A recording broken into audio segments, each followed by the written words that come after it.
Irreverent, entertaining, cool. You're listening to LA Talk Radio.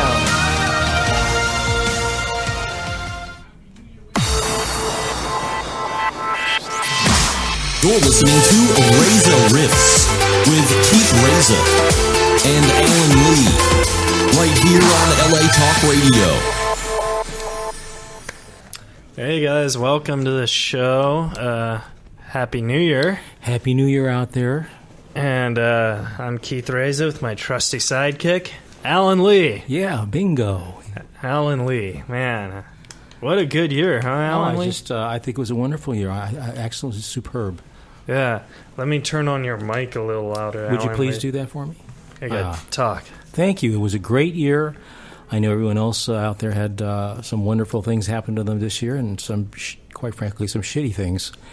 That said, I felt I had a pretty good year. Yeah. How about you? I had a great year. I got arrested for drunk driving. Oh, my God. Yeah. I'm sorry. And I didn't hear about that. the second I got arrested, I called a lawyer. Okay. You know? Sure. And I called him, and John Smith, and his phone number is 800, 555 John Smith. And he got me out of a DUI. Fantastic. So this episode is brought to you by John Smith. All right, John Smith. Yeah. Anyone out there who needs lawyering, just go out and get an attorney, John Smith.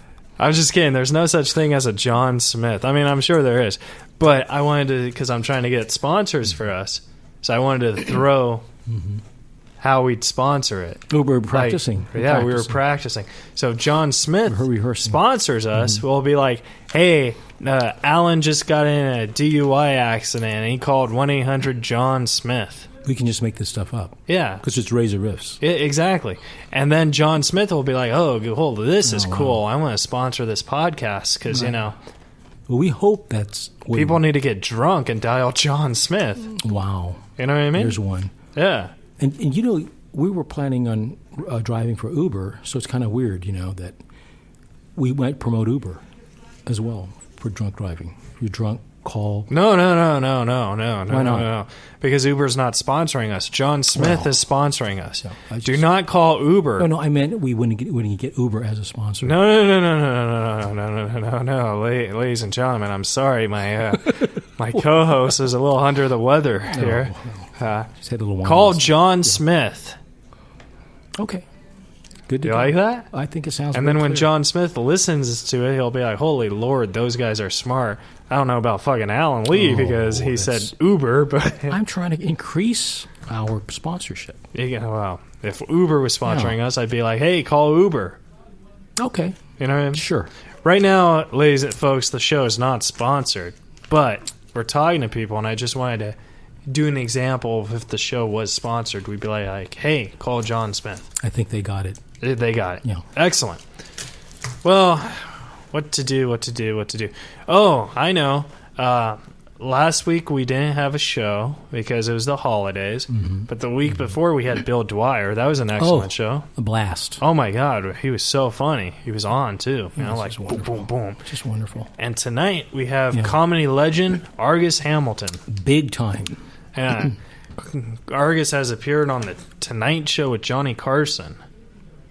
That's big. He has indeed. He goes back to a legendary period in history, in comedy history, with Sam Kinison, Richard Pryor. Richard Pryor, yeah. He's an icon at the Comedy Store. Oh, somebody's calling. Oh. I don't know why. Well, let me just answer and say, hey, what's up? It could be our guest. No, we're calling him. Hello, you're on the air. Oh, my. Hello. Hi, this is Randy. Randy. Hey. Yeah, is this the Melissa Howard show? Oh, no, that was the last hour. Oh, sorry about that. Oh, I don't know. Oh, sorry about that. That's okay. I'll call back another time. All right, thanks, you. Randy. All right, bye-bye. Bye. He probably thought that John Smith, he heard that John Smith. Yeah. And that shows you he might have been. He said, "Wow, John Smith on the show," and I. Yeah. Well, John Smith is cool. Well, hey, so Argus Hamilton. Before we call him, Argus Hamilton, he's a regular at the Comedy Store on Sunset.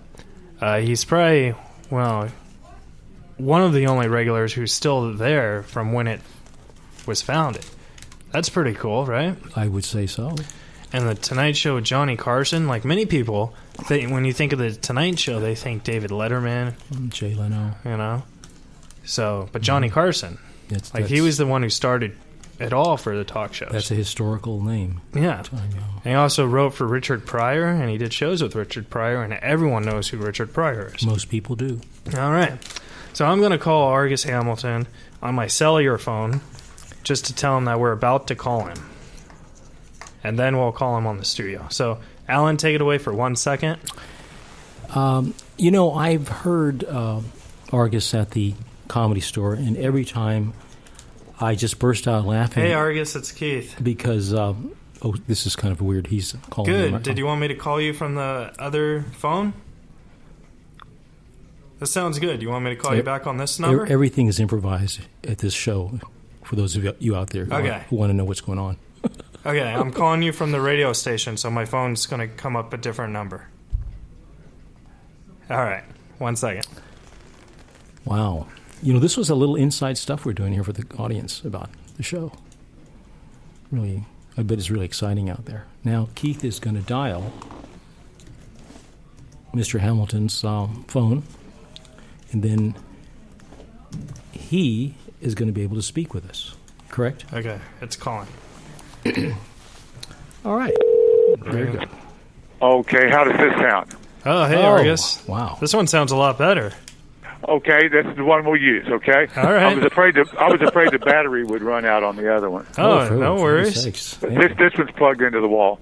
Oh, wonderful. Are you going to be anyway? I do have to get out at 8:45. Okay. Yes. You got no it. problem. Thank you. The show is actually done by 8:45. So, okay. Thanks, Keith. Yeah. Thank you so much for doing the Thank interview, you, Argus. Argus. It's a huge honor. It's my pleasure indeed. What's the name of the show? The show is called Reza Rifts. It's after my last name, and then we just riffed because we just talk and we don't have, it's unscripted. Yeah, it's very difficult sometimes. And this is my trusty sidekick, Alan Lee. Yes. Alan was telling me a story about in the car how he asked you to do the podcast last season, I didn't want and to you said go you were on. busy. Well, I didn't. Well, that probably depends on whenever he said it was. Yeah. Did he say it was over the phone and no problem? I don't know. Did you, Alan? No, I did not do that. Excuse me. I'm sorry. Well, a couple of times I've been invited to do podcasts at the Comedy Store, and they didn't show up. I'd show up at 1 o'clock in the afternoon. Oh dear. And so I've done a few of them, but I'm always glad to help you. Oh, out, this is wonderful. Yeah, in fact, I was just hoping that you were just lying in bed. I didn't want him to make any extra effort for this, and that's the truth. Wait, you were hoping for Argus to be lying in bed? No, I'm saying that he didn't have to leave and go through any hoops. Now I know how I sound like when I call chicks the second time. Here's one you can have, okay? Please. It just seems to me, because I'm past the dating stage, but here's one for you, okay, Keith? Okay. All right. It seems to me today that most women are after security. At least that's what they shout whenever I approach them. That's pretty good. I is going to like that. That's funny. Hey, Argus, we have a question. I wrote it today, and I figured, well, I'm too handsome for that joke. I better give it to a kid. A kid who's almost just as handsome as you. Oh, my God. Okay, well, then hand it off to a homely friend who needs an opener, okay? There you go. There you go. What? No, I was saying we're good. I'm good. I'm almost. I think I. You're vain. He's yeah. vain. Very vain. Yeah, I'm vain. He just Okay, gave you well, a good joke. you know who I mean. You find somebody that'll owe you a favor, okay, and give them that joke. They can open with it. Oh, okay. Excellent. Alan, I give you that joke. No, thank you very much. I really appreciate it. Let me do my hair and my teeth. Hey, Argus, we wanted to ask you about your jokes because you're the funniest guy on Facebook because you post so many jokes. Do you write all those jokes that day, or do you like? Well, it's all because I have an obligation to a whole string of newspapers that I have to write 13 jokes a day. Jeez. Monday, Tuesday, Wednesday, Thursday, and Friday. Yeah. To fulfill my obligation to all these newspapers that take my column as a daily monologue, kind of like Johnny Carson's monologue used to be. Yeah. today's late night monologues tend to be slanted politically one way or the other. Yes. Johnny was essentially and faithfully neutral, and so I'm that way as well. I like the kid both sides. Yeah. Well, I I mean, don't really have a dog in the fight. I'm not a Democrat or a Republican. I'm sort of a Tory, and that is, I believe we should ask Queen Elizabeth to forgive us and take us back. Like you say, 6 clicks to the right of Rush Limbaugh. well, I just think that's so amazing because like it's hard for me to write 13 jokes a week and you do it a day. Like that's just The whole key is just to pile up a bunch of facts or stuff that's going on in the news or things you've noticed about yourself lately, and then turn off the radio, turn off the TV set, and concentrate. And you can do it. Yeah. All my jokes are 3-sentence jokes. The classic setup, premise, setup, punchline. You know. Yeah. Like for instance, one I wrote today that I'm going to open with tonight. Entertainment Weekly noted how Hollywood stars are becoming more outspoken about their spirituality. Not everyone's on the same page, Keith. This past weekend, Kim Kardashian announced she's writing a book about strength. It's a tribute to the capacity of yoga pants to withstand anything. Oh, that's funny. So it's basically, if comics are listening, every joke basically has 3 elements to it: the premise, the setup, and the punchline. Yeah. And then after that, for any listening comics, the great David Brenner had the best line about where you are in this country and how to tell the joke. You want to hear it? Yes. David Brenner used to say every joke has 3 elements: premise, setup, punchline. The A, the B, and the C. David Brenner said, if you're in New York, you tell the crowd the A and the C, and they laugh. If you're in Chicago, you tell them the A, the B, and the C, and they laugh.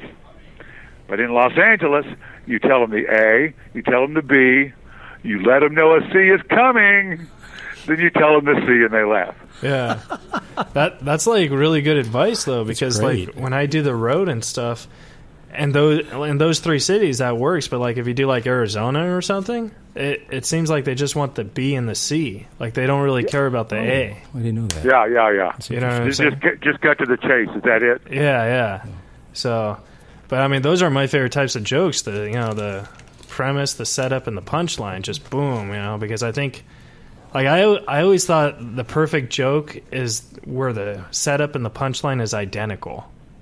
You know? Oh, yeah. Well, that's the fastest, yeah. Yeah, so those are... you run out of stage time pretty fast just doing that. That's true. That's true. That's some time there. But You got to walk the dog between the punchlines, So Hey, how did you find crowds in Arizona? Do they watch the news more than they do in L.A.? I don't know. I don't really do news jokes when I do stand-up. I just talk about myself, so... Yeah. I mean, why, you want to open for me or something? No, I really wondered about. I was guessing that Arizonans watch the news a lot more. What I find is that people in L.A. they know pop culture backwards and forwards. Yes. They know everything that's been on. What's TMZ? Yeah. They know everything that's been on TMZ and Entertainment Tonight. Exactly. Yeah, I agree with that. Yeah. But whenever I go east of L.A., I notice they know everything that's been on Fox News. Yeah, they know like who's the number one criminal and all that stuff. Well, there's also politics on Fox News, not just news stories about criminals. Well, yeah. But then I guess some politicians are criminals. Well, mostly in like Arizona, the jokes they really like jokes about Arizona. They don't like a lot of California jokes. Texas. Yeah. Really? Is that a little bias? It's not biased. It's just Arizona thinks that. No. It's called a dry hate. Yeah. Dry hate. Exactly. Like if you just talk about Phoenix, they'll love you. They'll be like, yeah, Phoenix. Yeah. But not Ohio or... No, they'll be like, what's Ohio? And then you're like, oh, it's a state. They're like, oh, yeah. Well, here's a tip for you. Back in the 1920s, when Will Rogers was doing his one-man show all across the country, and it was all booked up and sold out ahead of time. He was the highest-paid comedian in the world. But the first thing he would do when the train would pull him into town is he would go to the barber shop, and he would get all the gossip on the mayor, the town council, all the civic and local issues, and he would go on stage that night and open with 10 minutes about whatever local town he was in, and he'd have a meeting out of his hand. Wow. That's funny that you. That's great. It's funny that you mention Will Rogers, because didn't Robin Williams compare you to Will Rogers? Yeah, Robin and I were really close friends. Will and my grandfather were very good friends. Yeah. They were raised together in Indian Territory back when it wasn't really Indians. It was just Confederate veterans and their families who had fled the Yankees. Mm-hmm. And Will and Will's father and my great grandfather had fought in the Confederacy together, and so they were raised together, and they were very good friends. And Robin didn't even know that.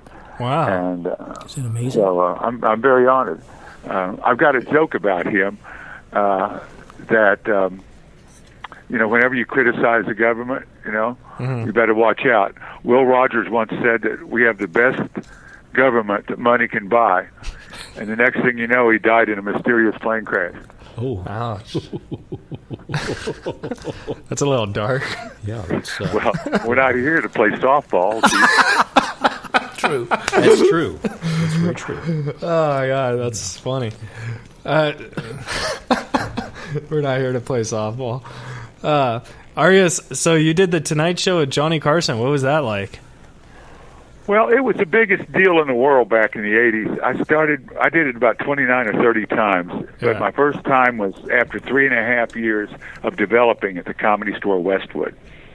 I came out right out of college, out of the University of Oklahoma in March of '76, and Mitzi saw me 2 or 3 times on open mic night, and we were lucky back then because the Comedy Store Westwood is where she would send all the baby boomers over to develop. And I found myself in 1976, Keith, with a pledge class of Robin Williams, Michael Keaton, Arsenio Hall, Marsha Warfield, Bob Saget, Mike Binder, unbelievable array of talent.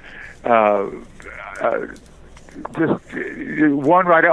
Sandra Bernhardt. All of us were kids. I mean, we're 20, 21 years old, and on stage together every single night with this campus crowd at UCLA. And so we developed pretty quickly. During this time, Mitzi would have all her New York comics and the older guys up at the Sunset Store. And so we were able to develop at warp speed because we were performing in front of our peers, and they gave us tremendous, feedback and support. So that after only 3.5 years, I was ready for my first Tonight Show shot in January of '80.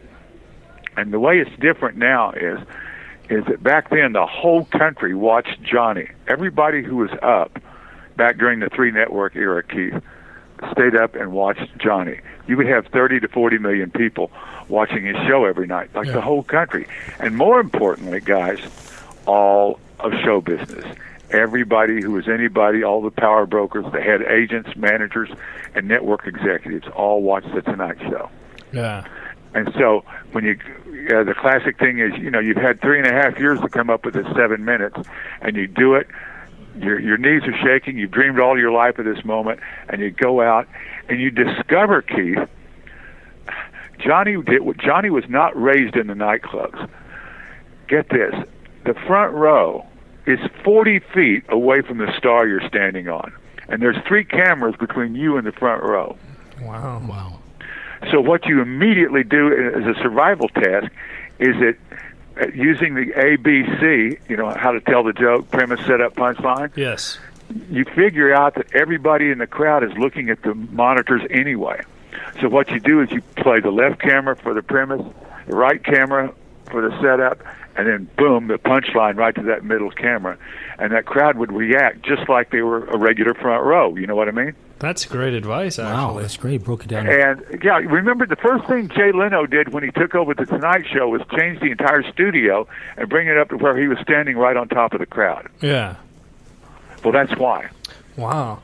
See, And Johnny didn't know any better because that studio had been built in the mid-1950s for all these great variety shows, from Red Skelton, Jack Benny, and Your Show of Shows, all these, I mean, not Your Show of Shows, but a lot of West Coast variety shows were in those studios, and you didn't need the front row up close then. Yeah. See, I just think it's just amazing because, like, a lot of comedians, like, right now, like, especially the younger crowd, they're like, oh, we just want to get on Conan or, you know, something like that. But, like, when I started doing comedy, I only had to get on Letterman. But that can't happen now. But I know, like, I'm good friends with Norm Macdonald, but he always wanted to do Carson. So it's funny how, like, that's, you know what I mean? How that's... Well, you instinctively pick the guy, you know, that's the man, and you pick the right guy. Yeah, that's what I'm saying. And Johnny Carson, I think, is the best talk show ever because he was the first one who actually brought it like that. Yeah. So. And he was absolutely the king. And what it was like, though, was with the whole country watching, everything happened after your first kill. Yeah. I mean, everything. I'd come to the Comedy Store the next afternoon. Well, first of all, we went over to Mitzi's house that night and partied and celebrated because Johnny not only introduced me, not only did I, thank God, kill the crowd, but Johnny got up, walked over, and shook my hand. Wow. Right there in the middle of the stage. And the place just went wild. And the next morning, we go over to Mitzi's house, and about 20 of us, we just party until 6 in the morning. And after about 2 hours sleep on the couch there in Mitzi's bar, I walk down Doheny. Now, here's the difference. I'm still in my white suit. It's January 9th, 1980. And as I'm walking down Doheny over to Sunset for about a half mile to Palm Avenue, where I go down to my apartment, cars on their way to work are honking and waving at me and saying, great show last night. You were great. Fantastic. That's awesome. I mean, it was the most unbelievable moment of triumph. The moment of triumph was walking home from Mitzi's the next morning. Yeah. When you realize how many people watched that thing. And then after a good day's sleep, I went to the Comedy Store that afternoon about 2:30 or 3, Keith. And back then they had, you know, these while you were out pink messages, you know, at the switchboard. I had 25 messages from agents and managers and network executives and Universal also wanting meetings with me. Oh, that's good. Did he? I mean, the whole country watched that. Yeah, that's so awesome. I heard you were trying to get your own TV show a few years ago. Did that ever, like, did that come from one of those meetings? Well, they all threw sitcoms at me. I turned down 3 dozen of them because I just wanted to host a show and do a nightly monologue on the news. Yeah. But so I'm just racking up the Tonight shows with that in mind, turning down all this other stuff, and I still know I did the right thing, because the last thing I needed back then was $50,000 a week with my cocaine habit. So,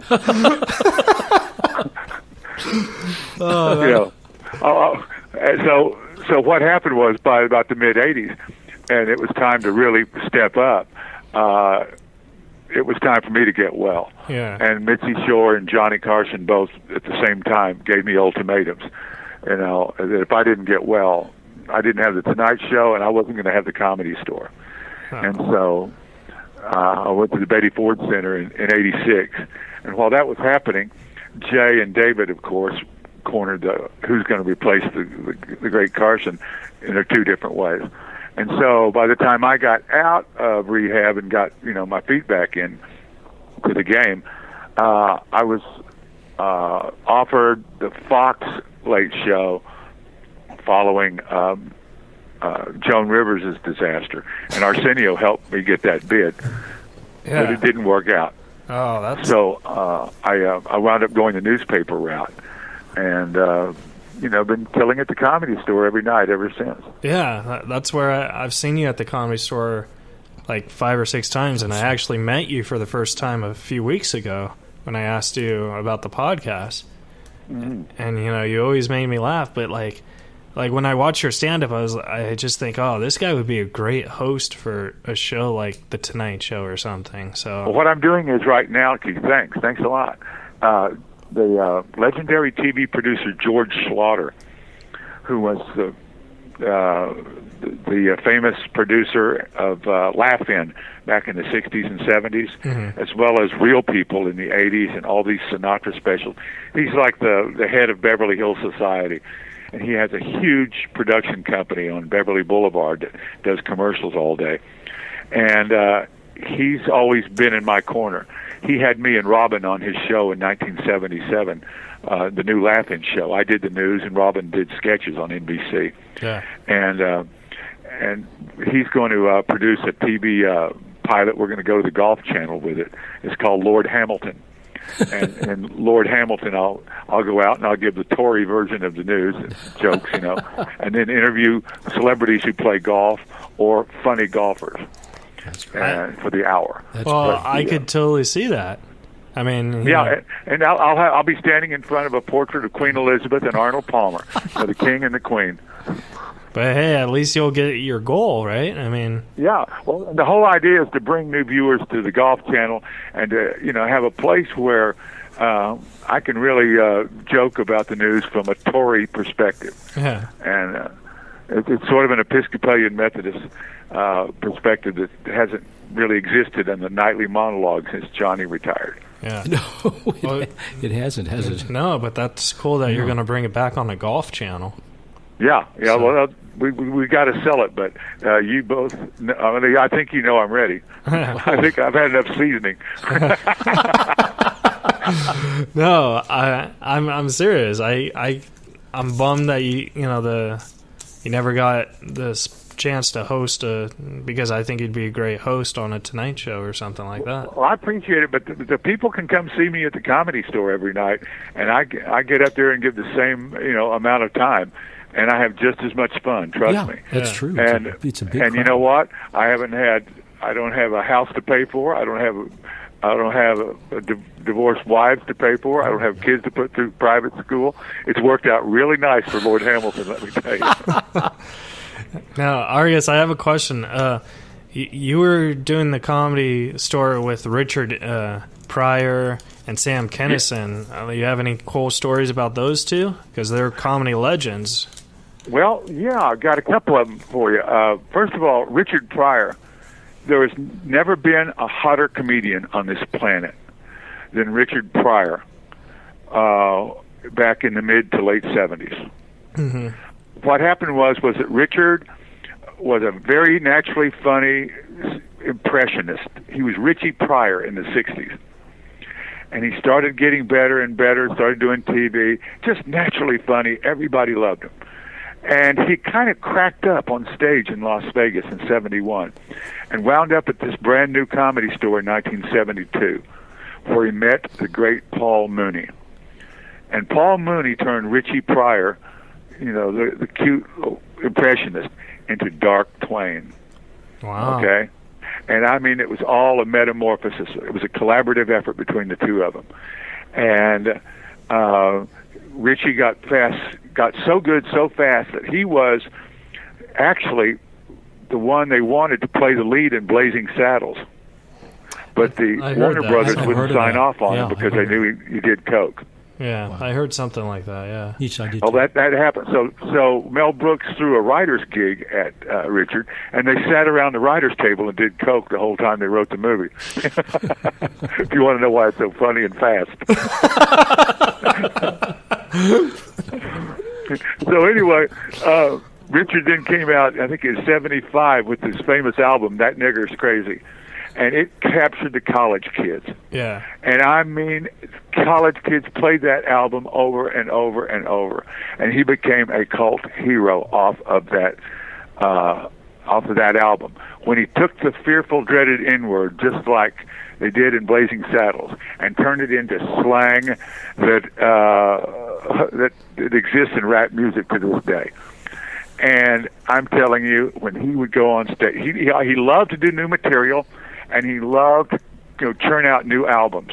Mm-hmm.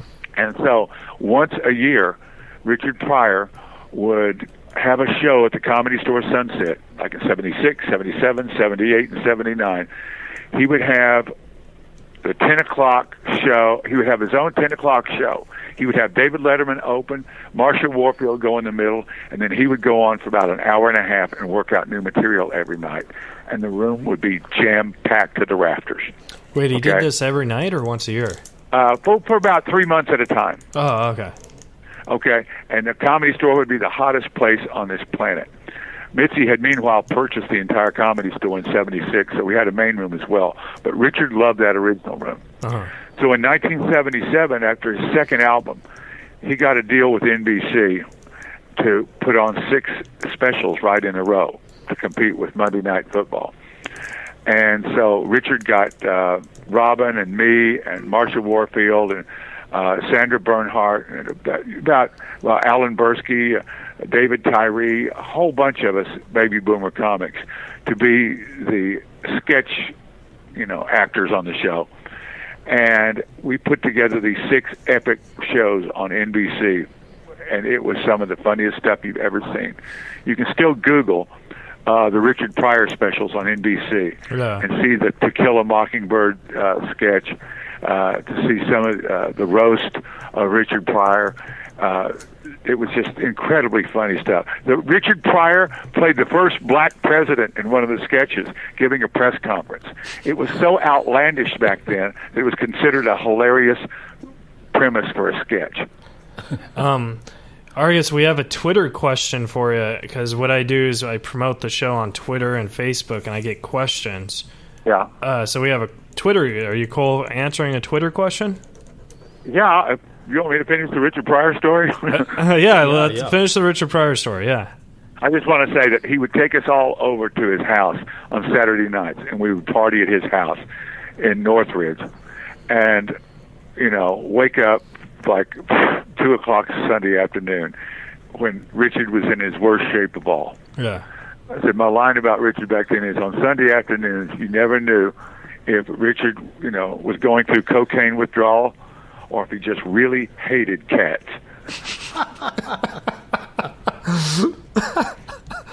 That's funny. Really hated cats.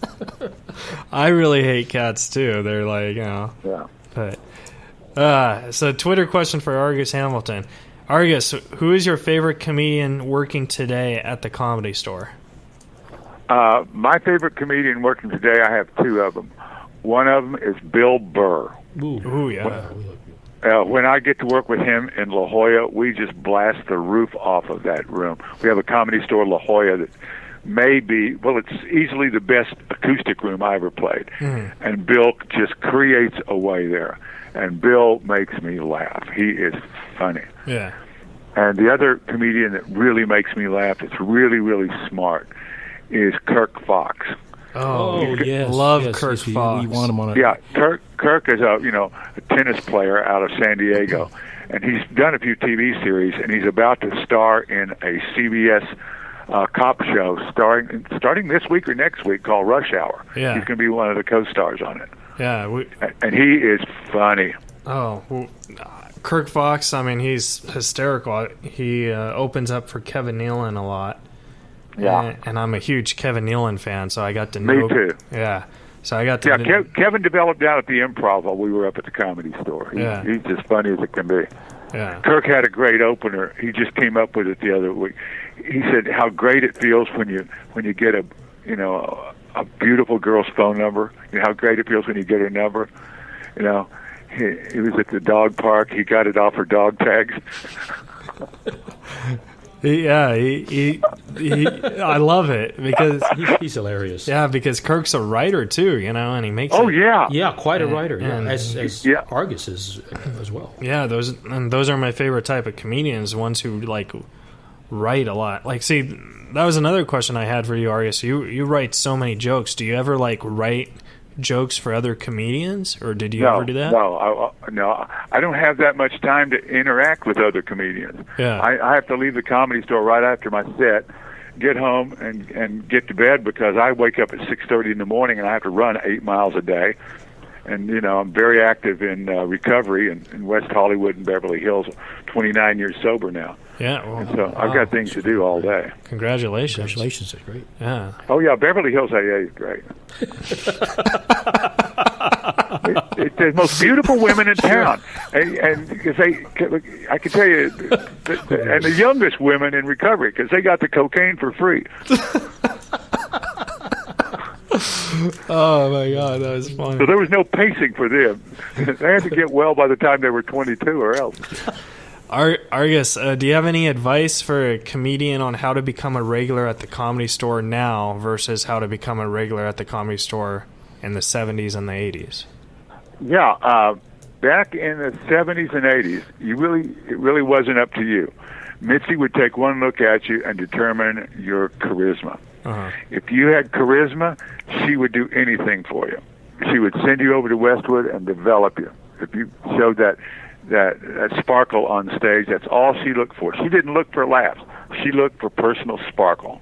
Okay. And I guess that's a spiritual thing inside of everyone that's either on or off that night. We both have had it on. We both have had it off. But once she saw it, she would do anything for you. And it was a very important time because so many talented baby boomers were turned off of politics by Watergate and the Richard Nixon scandals.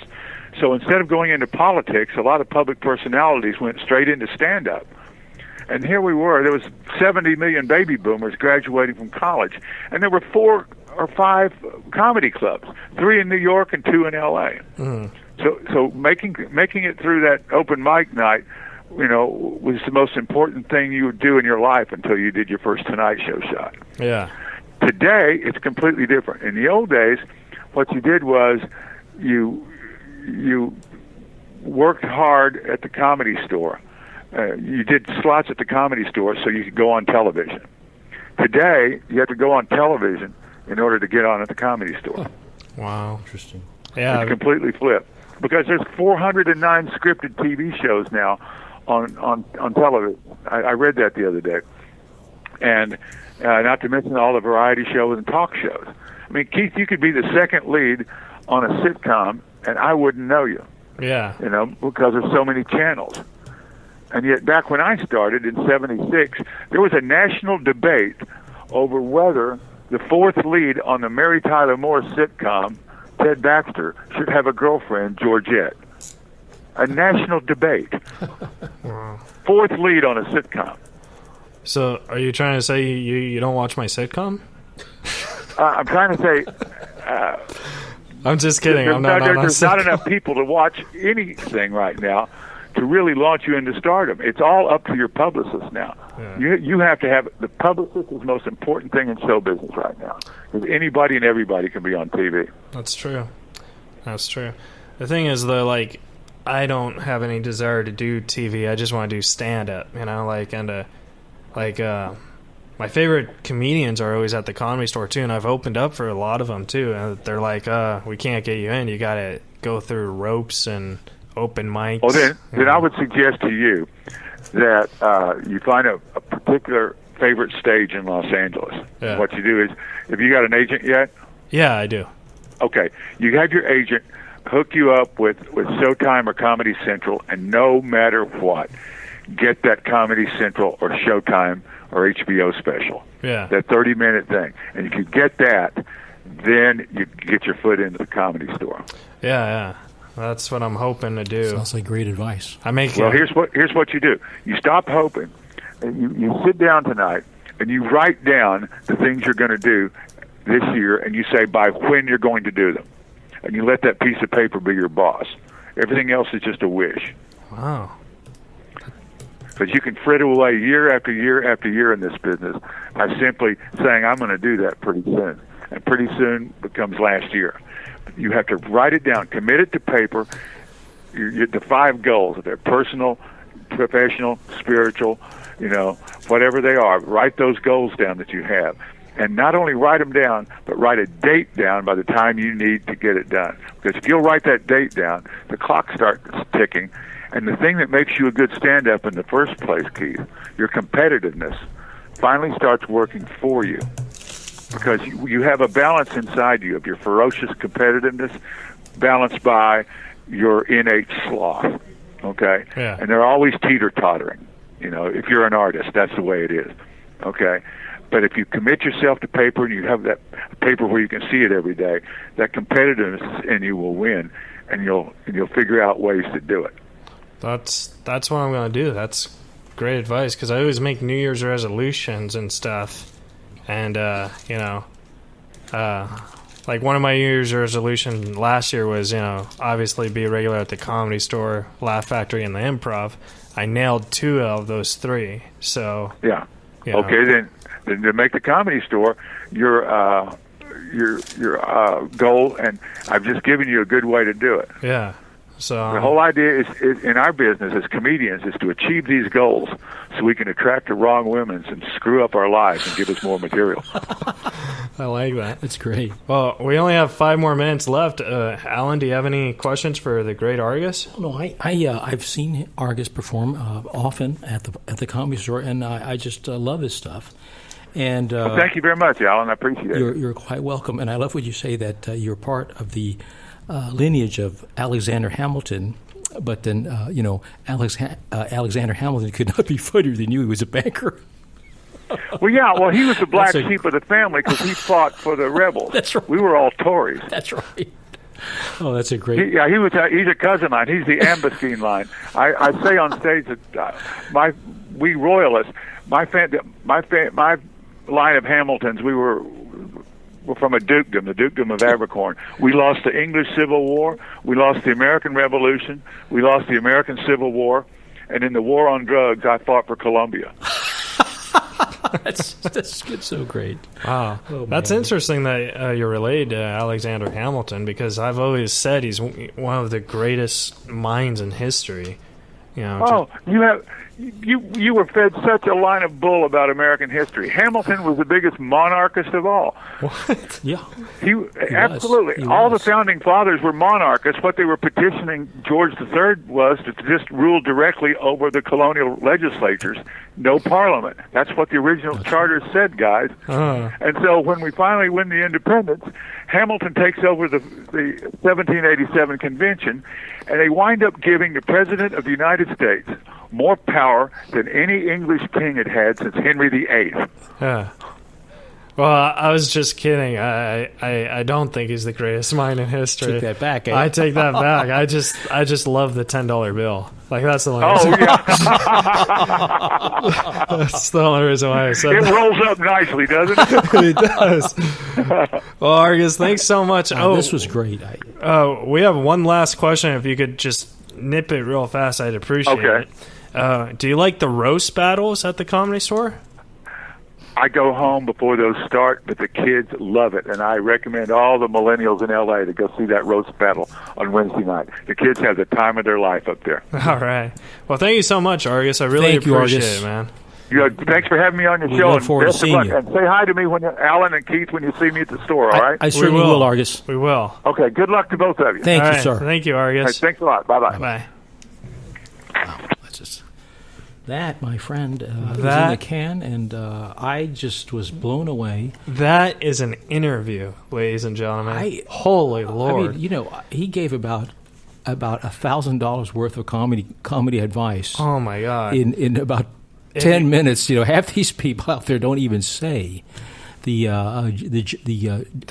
nuggets, the Tonight Show advice. Holy the writing, the jokes, the difference between different cities.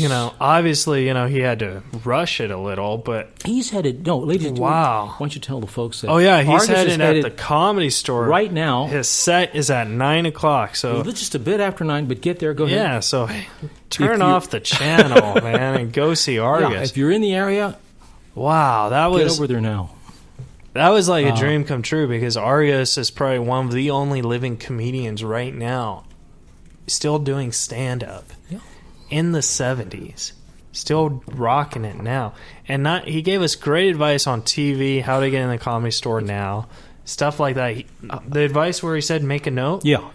I'm fucking doing that. You know what? Look at my note right here. You put it on a Walmart. No. This is the McDonald's that we just ate, about 17 hamburgers there. But man, no, he's right about that. He's 100% right, man. That was awesome. That was I'm just so shocked because it was like... Well, he actually told us early history of the Comedy Store and what they went through to get in. And he made me feel like an idiot for saying I liked his cousin. But wow, that is an interview. You know what I mean? Sweetest guy too. Like, just a gentleman, and just so fast. You know, total cool guy. Like if you're a stand-up comedian, I'm sorry, I'm blown out words because there's not a lot of interviews that just usually I have something else to say. Yeah, you do. And I'm just sometimes you don't. Yeah, I'm just like, wow. No, listen, you know what I was going to mention, I forgot this, and I bet you'll agree with me on this. Argus Hamilton is one of the few comedians out there that dresses so well. Oh, yeah. That's what I wanted to ask him. I swear, he's such a classy dresser. He'll come up and everyone afterwards. He dresses in a suit. And looking good. Yeah. And then someone comes in there in a T-shirt and a hoodie and, their pants are up, with a crack showing. So, yeah, well... not always. He's class. Oh, yeah. David, though. David said that Argus was one of those people who should have been the Tonight Show host. Oh, yeah. That goes without saying. I agree, man. That goes without saying. And, it's his show, though. He's got that golf. That's going to be interesting. That sounds hilarious. It sounds hilarious, but see...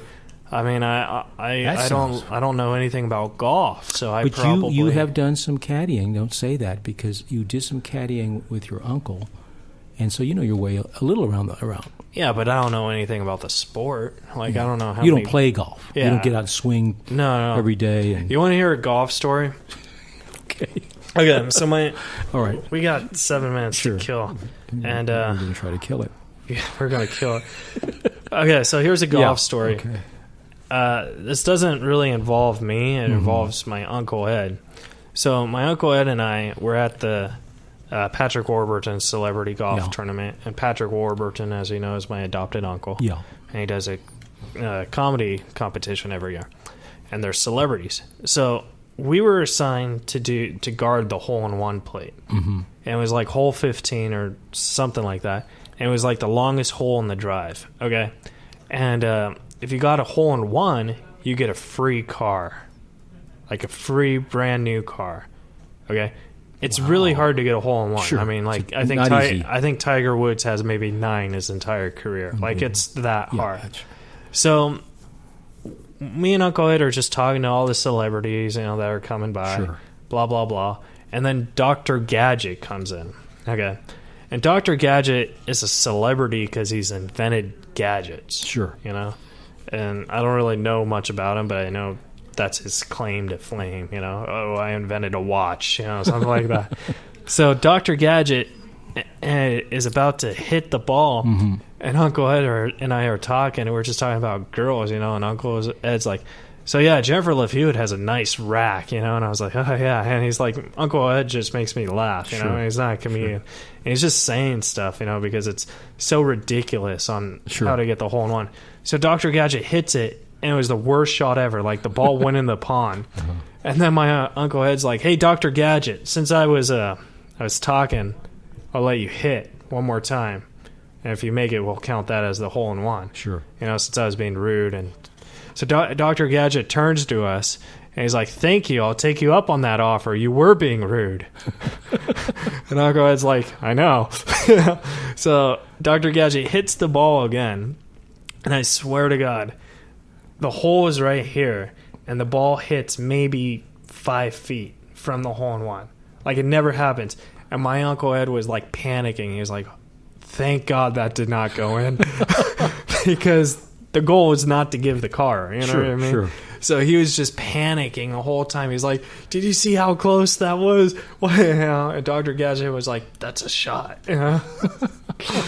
And, but that's a story. It's not really that funny, but whatever. Well, you're making a point about how hard golf is. Oh yeah, it's very, very and hard. How you could lose or win a car. Yeah. So that's pretty cool. Well, Alan, why don't you tell us about next week since I won't be here? I'll be at the Brea Improv with Jeff Richards. Yes, indeed. Well, next week... This will be the Alan Rifts show. Yeah, that's going to be very interesting, even for me.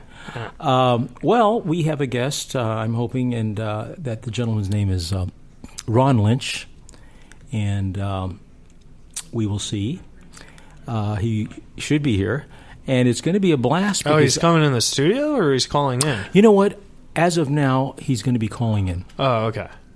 And how come, I get it that this is Sherman Oaks, but how come no one likes to go to the studio? So far, Bobby Slayton's the only one who likes to go to the studio. I don't know. And I gave him the wrong fucking address. I don't Remember know, that? because yeah, it's true. Maybe that's why. I don't know. But I'll tell you, I thought about it. Think about it. If you're lying in your bed or at home and sitting there munching and drinking and whatever, I don't see the problem of calling it in. Maybe that we're starting a trend. Oh, yeah. Calling it in is great. I just, lying on the bed, I think you should probably lose that line. Well, I don't know, because I lie in the bed often, just talking to people and stuff. Do you lie on the bed when you talk to me on the phone? No. I definitely, when I talk to you, I try to get up and walk around. Oh, okay. Yeah, because the second you lie on the bed when you talk to me, hang up. Conversation over. Yeah, well, I'm here next week, ladies and gentlemen, and we will see. We will see. And it should be a very interesting show. And it's going to be great. And tonight... We had a great time. Tonight... As always. I told Alan in the car, tonight is probably going to be the most interesting episode, and it totally was. It was just... It was. This is an episode where, I'm probably going to listen to this single day until I reach my goals. I will be listening to this. Believe me, tonight I will listen to it as soon as it's in the. This is a comedian hero of so many comedians. That's correct. And he's telling you, don't hope, do it. That's a big part of this. That's like a motivational, Well, you know what? Do you hear that part where he said that it's a battle for all artists between the lazy sloth and the competitive artist that wants to do what he has to do in a sloth? Yeah. Wow. That hit me pretty hard. It's the sloth. I always give in to the sloth. You don't. You're the competitive. You're very good. I get by when I get revved up. It's always. But you are just you're really competitive. You say the contest. I'm getting out there and doing the roast. I'm pretty competitive. Yeah. I don't like to be, but I am. You are because I can be, but only if I'm like my back is to the wall. Well, you know what it is I'm very competitive because I've been pushed down so much in my life. You know what I mean? Yeah. I think you get tired of being second best. So I think the competitiveness in me, because I'm Rudy. You know what I mean? I don't win, but I just keep coming back up. Yeah, sure. Rocky. Yeah, like Rocky. Like Rocky Balboa. Rocky won in the second one. But he did finally. Yeah. Adrian. The director's given us the light, so we got to cut things short. That's the light. Man, that was a great episode. All right. Hey, everybody. So tune in next week with Alan Lee. I'll be at the Brea Improv with Jeff Richards. Once again, follow Argus Hamilton on Facebook. He's more on Facebook than Twitter. And read his jokes. He puts them up. Newspaper They're jokes. a hoot. 13 a day. They're dying. We read some at the 13 new jokes. Yeah. Wow, holy Lord. And he's up by 6 to run 8 miles. And he lives in Beverly Hills. I feel slothful already. That was a great show, guys. All right, ladies and gentlemen. I'm Keith Reza. And I'm Alan Lee. All right, thank you guys so much. See you next week. See you next week. You're listening to Reza Rifts with Keith Reza and Alan Lee, right here on LA Talk Radio.